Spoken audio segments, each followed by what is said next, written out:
Hello po sa inyong lahat mga ka-crypto. Ako po si Pinoy Crypto Trader at sa video na ito ay atin mong pag-usapan ang tungkol dito sa komento ni ka-crypto rito tungkol kay Shiba Inu. Ang tanong niya rito ay ano nga ba ang epekto ni ano ang epekto nito kay Shiba Inu kung hindi nababawasan ang kanyang supply or ang kanyang total circulating supply. Ibig po niyang sabihin ay paano pag walang nagsusunog. Yan or walang burning mechanism itong si Shiba Inu. At yung kanyang total supply ay steady. Yan, walang pagbabago. Kaya, ayan, bago ko po sagutin yan, ay nais ko lamang po munang bigyang linaw ang aking disclaimer kung saan ang nilalaman po ng video na ito ay hindi po ito isang financial advice. For education and information purposes lamang po ang layunin nito. Maliban po dito ay nais ko na rin pong magbigay babala na wala pong kahit anumang group chat ang Pinoy Crypto Trader.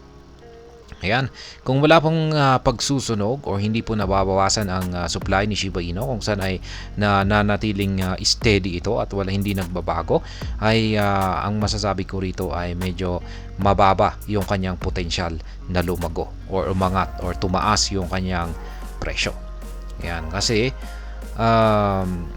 yung key driver po kasi yung parang pinaka dahilan para umangat ang presyo ng ilang mga cryptocurrencies ay yung kanyang scarcity. Ayan, o yung kakulangan sa supply. Ayan, kaya kung pag may kakulangan po sa supply ay magdudulot po ito ng demand. At kung may demand ay tataas po yung presyo nito. Kaya yan po talaga yung pinakakaraniwan na key driver para umangat ang presyo ng mga cryptocurrencies. Kaya napakalaga po yung pagsusunog para mabawasan yung supply. Kaya ayan, kaya kung wala pong pagsusunog dito kay Shiba Inu ay ayan, hirap po yung kanyang presyo na umangat. Mabagal po siguro or paunti-unti yung kanyang baka magiging stable pa. Baka maging stable coin pa siya kapag ganyan. Ayan ang mangyayari. Ay limitado lang yung kanyang pag-angat. At syempre magkakaroon po yung mga investor dito ay mawawalan po ng interest kapag ganyan. Syempre mas maghahanap po sila ng ibang mga cryptocurrency na yung may potensyal na mas makapagbigay sa kanila ng mabilis na paglago sa presyo nito. Kaya ayan. At yan na rin yung isang dahilan. Mababa yung walang magkaka-interest or meron itong mababang appeal. Yan, hindi sino ba naman yung investor na gustong mag-invest sa ganyan na klase ng cryptocurrency. Yan, mabagal umangat or napakatagal umangat. Yan, or parang walang naging pagbabago, parang steady lamang yung kanyang presyo. Kaya less attractive po siya sa mga investors. Ayan. Ayan ang mangyayari dito. Pero ayan, may posibilidad pa rin ito na umangat. Pero mas mahirapan po talaga siya na umangat. Ayan. At yung posibleng magpaangat naman po rito ay yung kanyang adoption at saka yung kanyang use case. Ayan, kung marami po talagang maski wala po itong pagsusunog or gaya ng sabi ni ka-crypto rito na hindi ito nababawasan at steady lamang ang supply nito, pero kung marami pong tatangkilik dito at gagamitin ito at kung marami itong mga projects at ginagamit ng maraming mga users ay ayan, pwede po siyang umangat.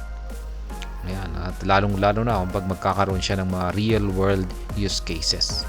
Kaya ito ang siyang magdudulot po ng pag-angat sa demand nito para tataas yung kanyang presyo. Kaya yan, pero mahirap po talaga yan. Ayan, mas mahigit po talaga na makakatulong yung pagsusunod. Ngayon ay yung ganitong sitwasyon ay masasabi ko po rito na parang mahirap pong mangyari ito. Ayan, parang mahirap pong mangyari na walang maisasagawang pagsusunog dito kay Shiba Inu. Ayan, kasi meron po yung tinatawag na community-driven burns dito kay Shiba Inu. Yung kusang mismo, yung mga community ni SHIB ang siyang voluntary na nagsusunog dito. para mabawasan yung supply ni Shiba Inu. Ayan, mismong sila ay sinesend po nila yung kanilang mga sobrang Shiba Inu tokens sa mga dead wallet. So ganyan lang naman po yung simple na paraan sa pagsusunog. Yan, sinisend lang naman nila yung mga crypto na gusto nilang sunugin sa mga dead wallet. Kung saan ay kapag sinabi po natin dead wallet ay isa po itong wallet na walang kahit sino mang may access nito. Yan, at wala na pong makaka-access yan. Kaya kung pag na-send na po dyan yung isang crypto at yan, wala nang pwedeng makinabang dyan. Yan, walang kahit sino mang pwedeng maka-access dyan sa wallet address na yan. Kaya yan, ganyan lamang po kasimple yung pagsusunog. Kaya ayan pong muli para kay ka-crypto, ano ang epekto ng yan dito kay Shiba Inu kung pag hindi nababawasan ang kanyang supply. Yan, at ang aking kasagutan rito pong muli ay mahihirapan po siya na lumago or mahihirapan po na umangat ang kanyang presyo. Kaya ayan, hanggang dito na lamang po tayo sa video na ito. Sana po ay inyong nagustuhan ang aking paliwanag sa video na ito. Kung inyo po itong nagustuhan ay pakiclick lamang po ang like button nito. Para naman po sa mga bago lamang dito, kayo po ay aking inaanyayahan para mag-subscribe. Pakiclick na rin po ang bell icon nito dahil ito po ang siya magsisilbing notification nito sa mga bago kong videos na akin pong ina-upload sa aking YouTube channel na ito. Marami pong salamat sa panonood. Ingat po tayo lagi at God bless po sa ating lahat.